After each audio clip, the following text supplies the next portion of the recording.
ಗುರುಗಳಿಂದ ಉಪದೇಶವನ್ನು ಪಡೆಯದೆ ನೀವೆಷ್ಟೇ ಶಾಸ್ತ್ರಾಧ್ಯಯನ ಮಾಡಿದ್ರೂ ಅದು ಫಲ ಇಲ್ಲ. ಮಾತಾಡೋಕ್ಕಾಗಲ್ಲ ಅಂತಂದರೆ ತುಂಬ ಸಂತೋಷ ಆದರೆ, ತುಂಬ ದುಃಖ ಆದರೆ ಚಕ್ ಅಂತ ಮಾತು ಬರೋದಿಲ್ಲ. ತನ್ನ ಶಂಖವನ್ನು ತಗೊಂಡು ಆ ಮಗು ಇತ್ತಲ್ಲ ಅದರ ಕಂಠಕ್ಕೆ ತಾಕಿಸ್ತಾನೆ. ಕೃತಯುಗದಲ್ಲಿ 1,00,000 ವರ್ಷ ಆಯುಸ್ಸಂತೆ. ರಾಕ್ಷಸರು ಎಲ್ಲ ಇರ್ತಿದ್ರಲ್ಲ, ರಾವಣ ಕುಂಭಕರ್ಣ ಮಾಡ್ದಂಗೆ ತಪಸ್ ನಮಗೆ ಮಾಡೋಕ್ಕೆ ಬರಲ್ಲ. ಮುಂದೆ 8ನೇ ಅವತಾರ ವಾಸುದೇವ ಅವತಾರ ಅಂತ ಭಗವಂತಂದು ಭಾಗವತದಲ್ಲಿ ಬರತಕ್ಕಂಥದ್ದು. ಉತ್ಥಾನಪಾದ ಮತ್ತು ಅವನಿಗೆ ಸುನೀತಿ ಸುರುಚಿ ಅಂತ ಏನು ಹೇಳ್ತಾರೆ, ಆ ಸುನೀತಿಯಲ್ಲಿ ಹುಟ್ಟಿದಂಥವರು ಧ್ರುವ. ಆ ಸುರುಚಿ ಒಂದು ದಿವಸ ಸಿಂಹಾಸನದ ಮೇಲೆ ಕೂಡಿಸ್ಲಿಲ್ಲ ಅಂಥೇಳಿ ಧ್ರುವ ಇನ್ನು 5 ವರ್ಷದ ಬಾಲಕ ಕಾಡ್ಕೊಟ್ಟೋದು, ತಪಸ್ ಮಾಡ್ತೀನಿ, ನಾನು ಸಿಂಹಾಸನ ಕೂತ್ಕೋಬೇಕು. ಅವ್ರು ಸುರುಚಿ ಹೇಳ್ತಾನೆ, ದೊಡ್ಡ ಹೆಂಡತಿಯ ಮಗ ಇವನು ಉತ್ಥಾನಪಾದ, ಉತ್ಥಾನಪಾದ ದೊಡ್ಡ ಧ್ರುವ 2ನೇ ಹೆಂಡತಿ ಮಗನ ಕೂಡಿಸ್ಕೊಂಡಿದ್ದಾರೆ, ಬಿಡ್ತಾ ಇಲ್ಲ ಅವರು. ಅಮ್ಮ ನಾನು ಕಾಡಿಗೆ ಹೋಗ್ತೀನಿ ಅಂತಂದ. ಅಮ್ಮ ಹೇಳೋದು, ಭಗವಂತನ ಧ್ಯಾನ ಮಾಡು, ಖಂಡಿತ ನಿನಗೆ ಒಳ್ಳೆಯದಾಗುತ್ತೆ ಅಂತ. ಹೋಗಬೇಡ ಅನ್ನಲಿಲ್ಲ ಸುನೀತಿ. ಹೋಗಬೇಕಾದ್ರೆ ನಾರದರು ಬಂದರು ದಾರಿನಲ್ಲಿ, ಕಾಡಲ್ಲಿ. ಏನು ಮಗು ಅಂದರು. ಏನೋ ಇಲ್ಲ, ನನ್ನ ಕೋಪ ಬಂದುಬಿಟ್ಟಿದೆ, ದೇವರನ್ನು ನೋಡ್ಬಿಟ್ಟು ನಾನು ರಾಜ ಆಗಬೇಕು ಅಂತ. ಪಾಪ ಚಿಕ್ಕ ಹುಡುಗ, ಇನ್ನೇನು ಗೊತ್ತು. ಅವಾಗ ಹೇಳ್ತಾರಂತೆ ನಾರದರು, ಗುರುಗಳ ಉಪದೇಶ ಇಲ್ಲದೆ ಏನು ಮಾಡೋದು ಅದಕ್ಕೆ ಫಲ ಇಲ್ಲ. SLC ಗೈಡ್ ಸಿಕ್ಕತ್ತೆ, SLC ಗೈಡ್ ಓದ್ಬಿಟ್ಟು SLC ಪಾಸ್ ಮಾಡ್ಬೋದು.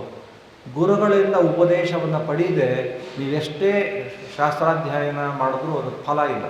ಅದರಿಂದ ಆ ಗುರುಗಳ ಉಪದೇಶ ಆಗಬೇಕು ಅಂತ ಹೇಳಿ ನಾರದರು ವಾಸುದೇವ ಅಷ್ಟಾಕ್ಷರ ಮಂತ್ರದ ಉಪದೇಶವನ್ನು ಮಾಡ್ತಾರೆ. ಈಗ ಮುಂಚಿ ಆಗುತ್ತೆ, ಆ ಮುಂಚಿಯಲ್ಲಿ ಆ ಗಾಯತ್ರಿ ಮಂತ್ರ ಏನೋ ಉಪದೇಶ ಮಾಡಬೇಕು, ತಂದೆನೋ ಯಾರೋ. ಏನು ಬೇಡ, ಇವಾಗ ನೋಡಿ ಯಾವುದೊಂದು ಯೂಟ್ಯೂಬ್ ಹೋದರೆ ಅಲ್ಲಿ ಯಾರ್ಯಾರೋ ಹಾಡಿದ್ದಾರೆ ಫಸ್ಟ್ ಕ್ಲಾಸ್ ಗಾಯತ್ರಿ ಮಂತ್ರ ಅಂದರೆ ಯೂಟ್ಯೂಬಲ್ಲಿ ಸಿಗುತ್ತೆ. ನಮ್ಗೆ ಯಾರು ಗುರುಗಳು ಉಪದೇಶ ಬೇಡ, ಅಪ್ಪನ ಉಪದೇಶ ಅದು ಫಲ ಕೊಡೋದಿಲ್ಲ. ಹಾಗಾಗಿ ನಾವು ವಾಸುದೇವ ಅಷ್ಟಾಕ್ಷರ ಮಂತ್ರವನ್ನು ಉಪದೇಶ ಮಾಡಿದ್ರು ನಾರದರು. ಅಲ್ಲಿ ಹೋದ ಮೇಲೆ ಭಯಂಕರ ತಪಸ್ ಮಾಡ್ತಾ ಇದ್ದಾರೆ. ಯಾರು 5 ವರ್ಷದ ಬಾಲಕ ಊಟ ತಿಂಡಿ ನಿದ್ದೆ ಬಿಟ್ಟು ಉಪವಾಸವನ್ನು ಮಾಡಿಕೊಂಡು ಒಂಟಿ ಕಾಲಲ್ಲಿ ನಿಂತ್ಕೊಂಡು ಭಯಂಕರ ಆ ತಪಸ್ಸು ಅಷ್ಟು ಚಿಕ್ಕ ಹುಡುಗ ಮಾಡೋದು ನೋಡಿ ಆ ದೇವತೆಗಳಿಗೆ ಗಾಬರಿ ಬಿದ್ದುಬಿಟ್ರು. ಇಷ್ಟು ಚಿಕ್ಕ ಹುಡುಗ ಇಂಥ ತಪಸ್ಸು ಮಾಡ್ತಿದ್ದಾನೆ ಅಂತ. ಭಗವಂತನ ಕೇಳ್ಕೊಂಡು, ಹೋಗಪ್ಪ ಅವ್ನಿಗೇನು ಬೇಕೋ ನೋಡು ಅಂತ. ಭಗವಂತ ವಾಸುದೇವ ರೂಪದ ಭಗವಂತ ಭೂಮಿಗೆ ಬಂದ. ಅಲ್ಲಿ ತಪಸ್ಸು ಮಾಡ್ತಾ ಇದ್ದಾರೆ ಕಾಡಿನಲ್ಲಿ ಧ್ರುವರು. ದೇವರು ಬಂದು ನಿಂತ್ಕೊಂಡ್ರು ಅವರು ನೋಡ್ತಾನೆ ಇಲ್ಲ. ಅಂದರೆ ಮನಸ್ಸಲ್ಲಿ ಅಷ್ಟು ಭಗವಂತನ ಕಡೆ ಅಂಥ ಒಂದು ಕಾನ್ಸಂಟ್ರೇಷನಿಂದ ಧ್ಯಾನ ಮಾಡ್ತಾ ಇದ್ದಾರೆ. ಹೃದಯದಲ್ಲಿ ವಾಸುದೇವನ ಚಿತ್ರಣ ಕಾಣ್ತಾ ಇದೆ ಅವರು. ಹೃದಯದಲ್ಲಿ ಭಗವಂತನ ನೋಡ್ತಾ ಇದ್ದಾರೆ 5 ವರ್ಷದ ಬಾಲಕ ಧ್ರುವ. ದೇವರು ಏನು ಮಾಡ್ದ, ಹೊರಗಡೆ ಬಂದು ನಿಂತ್ಕೊಂಡ್ರು ನೋಡ್ತಿಲ್ಲ.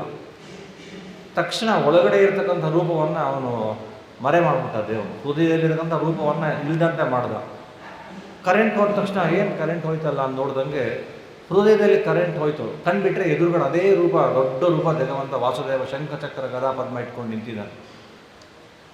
ನಾವು ತಿರುಪತಿಗೆ 3 hours ಕ್ಯೂನಲ್ಲಿ ಹೋಗ್ಬಿಟ್ಟು ಅಲ್ಲಿ ಹೋದ ತಕ್ಷಣ ಹಿಂಗೆ ಕಣ್ಮುಚ್ಕೊಂಡ್ಬಿಟ್ಟೆ ತಳ್ಬಿಟ್ಟಿರ್ತಾರೆ. ಒಂದು ಸತಿ ಹಿಂಗೆ ನಮ್ಮ ಜೊತೆಗೆ ಯಾರನ್ನ ಪಾಪ ಫಸ್ಟ್ ಟೈಮ್ ತಿರುಪತಿಗೆ ಅಂತ ಬಂದಿದ್ದು ಕರ್ಕೊಂಡು ಹೋಗಿದೆ ಜೊತೆಗೆ. ಅಲ್ಲಿ ಬಂದ ತಕ್ಷಣ ಪಾಪ ಅವರು ಏಡುಕುಂಡವಾಡ ಅಂದು ತಳ್ಬಿಟ್ರೆ ಅವರು ಶ್ರೀನಿವಾಸನೇ ನೋಡಿಲ್ಲ ಅವರು. ಪಾಪ 3-4 hours ಕ್ಯೂನಲ್ಲಿ ನಿಂತ್ಕೊಂಡಿದ್ದಾರೆ. ಅಲ್ಲಿ ಹತ್ತಿರ ಹೋದ ತಕ್ಷಣ ನೋಡೋದು ಬಿಟ್ಬಿಟ್ಟು ಭಕ್ತಿಗೆ ಕಣ್ಮುಚ್ಕೊಂಡ್ರು.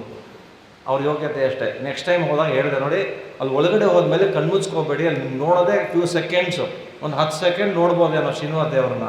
ಅಲ್ಲೋ ಕಣ್ಮುಚ್ಕೊಂಡ್ಬಿಟ್ರೆ ನಾವು ಹಂಗೆ ಮಾಡ್ತೀವಲ್ಲ ಎಷ್ಟೊತ್ತಿ ದೇವ್ರ ಮುಂದೆ ನಿಂತ್ಕೊಂಡು ಕಣ್ಮುಚ್ಕೊಂಡು. ಅಂದರೆ ಆ ದೇವರ ಚಿತ್ರಣ ಹೃದಯದಲ್ಲಿತ್ತು ಯಾರಿಗೆ, ಧ್ರುವರಿಗೆ. ಆ ಧ್ರುವ ಏನು ಕರೆಂಟ್ ಹೋದಂಗೆ ಹೋಗಿಸ್ಬಿಟ್ಟ ದೇವರು. ಯಾಕೆ ಹಿಂಗಾಯ್ತಲ್ಲ ಅಂತ ನೋಡಿದ್ರೆ ಹೊರಗಡೆ ನಿಂತಿದ್ದಾನೆ. ಮಾತಾಡೋಕ್ಕಾಗ್ತಾಯಿಲ್ಲ ಅವ್ರಿಗೆ. ಮಾತಾಡೋಕ್ಕಾಗಲ್ಲ ಅಂತಂದರೆ ತುಂಬ ಸಂತೋಷ ಆದರೆ, ತುಂಬ ದುಃಖ ಆದರೆ ಚಕ್ ಅಂತ ಮಾತು ಬರೋದಿಲ್ಲ. ಆವಾಗ ಕಂಠ ಒಂಥರ ಆಗ್ಬಿಡುತ್ತೆ. ಹಾಗಾಗಿ ಮಾತಾಡ್ತಾ ಇಲ್ಲ ಮಗು. ಏನಪ್ಪ ಏನು ಬೇಕು ಧ್ರುವ ಅಂತ ಕೇಳ್ತಾ ಇದ್ದಾನೆ ವಾಸುದೇವ. ಮಾತಾಡೋಕ್ಕಾಗ್ತಿಲ್ಲ. ಆಗ ವಾಸುದೇವ ರೂಪಿಯ ಭಗವಂತ ತನ್ನ ಶಂಖವನ್ನು ತಗೊಂಡು ಆ ಮಗು ಇತ್ತಲ್ಲ ಅದರ ಕಂಠಕ್ಕೆ ತಾಕಿಸ್ತಾನೆ. ಆ ತಾಕಿಸಿದಾಗ ಮಾತು ಹೊರಡುತ್ತೆ ಅವರು. ಯೋಂತ ಪ್ರವಿಶ ಮಮ ವಾಚಮಿಮಾಂ ಪ್ರಸುಪ್ತಾಂ ಸಂಜೀವಯತ್ಯಖಿಲ ಶಕ್ತಿಧರ ಸ್ವಧಾಮ್ನ ಅನ್ಯಾಂಶ ಹಸ್ತಚರಣಶ್ರವಣತ್ವಗಾದೀನ್ ಪ್ರಣೋ ಭಗವತೆ ಪುರುಷಾಯ ತುಭ್ಯಂ ಅಂತ ಮಾತಾಡೋಕ್ಕೆ ಶುರು ಮಾಡುತ್ತೆ ಮಗು. ಏನು ತುಂಬ ಅದ್ಭುತವಾಗಿದೆ ಈ ಸ್ತೋತ್ರಗಳು. ಸುಮಾರು 18,000 ಶ್ಲೋಕದ್ದು ಭಾಗವತ. ಪ್ರತಿನಿತ್ಯ ಮನೆಯಲ್ಲಿ ಹೇಳ್ತಿದ್ದೀನಿ, ಕೆಲವರು ಕೇಳ್ತಾರೆ. ಅಂದರೆ ಅದು ಒಂದು ದಿವಸ ಮುಗಿಯೋದಲ್ಲ, ಇಯರ್ಸ್ ಟುಗೆದರ್ ತಗೊಳುತ್ತೆ. ಈ ಶ್ಲೋಕ ತುಂಬ ಚೆನ್ನಾಗಿದೆ. ಧ್ರುವ ಚಕ್ರವರ್ತಿಗಳು ಮುಂದೆ ಚಕ್ರವರ್ತಿ ಆಗ್ತಾರೆ. ಧ್ರುವ ಮಾತಾಡಿದಾಗ ಹೇಳ್ತಾರೆ, ಯಹ ಅಂತಃ ಪ್ರವಿಶ್ಯ ಮಮ ವಾಚಂ ಇಮಾಂ ಪ್ರಸುಪ್ತಾಂ. ನನಗೆ ಮಾತಾಡೋಕ್ಕೆ ಆಗಿರಲಿಲ್ಲ, ನೀನು ನನ್ನ ಒಳಗೆ ಪ್ರವೇಶ ಮಾಡಿ ನನ್ನನ್ನು ಮಾತಾಡಿಸ್ದಿ. ಅಂದರೆ ದೇವರ ಅನುಗ್ರಹ ಇದ್ದರೆ ನಮಗೆ ಮಾತಾಡಲಿಕ್ಕಾಗೋದು, ಇಲ್ಲದೆ ಹೋದರೆ ಮಾತಾಡಲಿಕ್ಕೂ ಆಗಲ್ಲ. ಎಷ್ಟೋ ಜನ ಮಾತಾಡೋಕ್ಕಾಗದೇ ಇರೋರು ಇಲ್ವಾ. ಸಂಜೀವಯತಿ ಅಖಿಲ ಶಕ್ತಿಧರ ಸ್ವಧಾಮನ. ನನಗೆ ಒಳ್ಳೆಯ ಶಕ್ತಿಯನ್ನು ಕೊಡ್ತೀಯ, ಶಕ್ತಿ ಮಾತಾಡಲಿಕ್ಕೆ ಕೆಲಸಕ್ಕೆ ಅಂತವನು. ಅನ್ಯಾಂಶ ಹಸ್ತಚರಣ ಶ್ರವಣತ್ವಾಗಾದೀನಿ. ಕೈಗಳು, ಕಾಲುಗಳು, ನಾಲಿಗೆ, ಕಣ್ಣು, ಕಿವಿ ಇವೆಲ್ಲವೂ ಕೂಡ ನೀನಿದ್ದರೆ ಅದು ಕೆಲಸ ಮಾಡೋದು. ಅಂತಹ ಪುರುಷ ಪ್ರಾಣ ನಮೋ ಭಗವತೆ, ನಿನಗೆ ನಮಸ್ಕಾರಪ್ಪ ಅಂತ ಒಂದು ಅಧ್ಯಾಯ ಪೂರ್ತಿ ಸ್ತೋತ್ರವನ್ನು ಮಾಡ್ತಾರೆ ಆ ಧ್ರುವ ಚಕ್ರವರ್ತಿಗಳು. ಹಾಗಾಗಿ ನರಜನ್ಮ ಬಂದಾಗ ನಾಲಿಗೆ ಇರುವಾಗ ಕೃಷ್ಣ ಎನ್ನಬಾರದೆ ಅಂತ ಹೇಳ್ತಾರೆ ದಾಸರಾಯರು. ನರಜನ್ಮ ಬಂದಾಗ ನಾಲಿಗೆ ಇರುವಾಗ ಕೃಷ್ಣ ಎನ್ನಬಾರದೆ. ನಮಗೆ ನರಜನ್ಮ ಬಂದಿದೆ, ದೇವರು ನಾಲಿಗೆ ಕೊಟ್ಟಿದ್ರು, ನಾವು ರಾಮಕೃಷ್ಣ ಗೋವಿಂದ ಅಂತ ಅಂದೇ ಹೋದರೆ ವ್ಯರ್ಥ. ಅದು ಏನು ದೇವರು ಮತ್ತೆ ಏನು ಮಾಡ್ತಾನೋ ಗೊತ್ತಿಲ್ಲ. ಅದರಿಂದ ಅನ್ನಬೇಕು. ಏನು ಕಷ್ಟ ಇಲ್ಲ ಅನ್ನಲಿಕ್ಕೆ, ಬಹಳ ಸುಲಭ ಇದೆ. ತುಂಬ ಸುಲಭ ಮಾಡಿದ್ದೇನೆ ಕಲಿಯುಗದಲ್ಲಿ ದೇವರು. ಧ್ಯಾನವು ಕೃತಯುಗದಲ್ಲಿ, ಯಜ್ಞಯಾಗಾದಿಗಳು ತ್ರೇತೆಯಲ್ಲಿ, ದಾನವಂತನ ದೇವತಾರ್ಚನೆ ದ್ವಾಪರದಲ್ಲಿ, ಕಲಿಯುಗದಲ್ಲಿ ಗಾಯನದಿ ಕೇಶವ ಎಂದು ಕರೆದರೆ ಕೈಕೊಟ್ಟು ಸಲಹುವ ಪುರಂದರ ವಿಠಲ. ಕೃತಯುಗದಲ್ಲಿ 1,00,000 ವರ್ಷ ಆಯುಸ್ಸಂತೆ. ರಾಕ್ಷಸರು ಎಲ್ಲ ಇರ್ತಿದ್ರಲ್ಲ, ಆವಾಗ ವಿಶೇಷ ಧ್ಯಾನ ಮಾಡ್ತಾಯಿದ್ರು. ತ್ರೇತಾಯುಗದಲ್ಲಿ ಆಗ ಫಸ್ಟ್ ಯಜ್ಞಯಾಗಾದಿಗಳು ಮಾಡೋರು, ಇಲ್ಲಿ ಧ್ಯಾನ ಮಾಡೋರು. ರಾವಣ ಕುಂಭಕರ್ಣ ಮಾಡ್ದಂಗೆ ತಪಸ್ಸು ನಮಗೆ ಮಾಡೋಕ್ಕೆ ಬರಲ್ಲ. ಹಿರಣ್ಯಕಶಿಪು ಹಿರಣ್ಯಾಕ್ಷ ಮಾಡ್ದಂಗೆ ನಮಗೆ ಎಂಥ ತಪಸ್ಸು ಯಾರು ಹಿರಣ್ಯಕಶಿಪುದು 1000 ವರ್ಷ ಮಾಡೋರು, 10,000 ವರ್ಷ ಹಿಂಗಿಲ್ಲ, ನಮ್ಮ ಕೈ ಮಾಡೋಕ್ಕಾಗಲ್ಲ. ದಾನವಂತಕನ ದೇವತಾರ್ಚನೆ ದ್ವಾಪರದಲ್ಲಿ ಬರೀ 1,000 ವರ್ಷ ಆಯಸ್ಸು.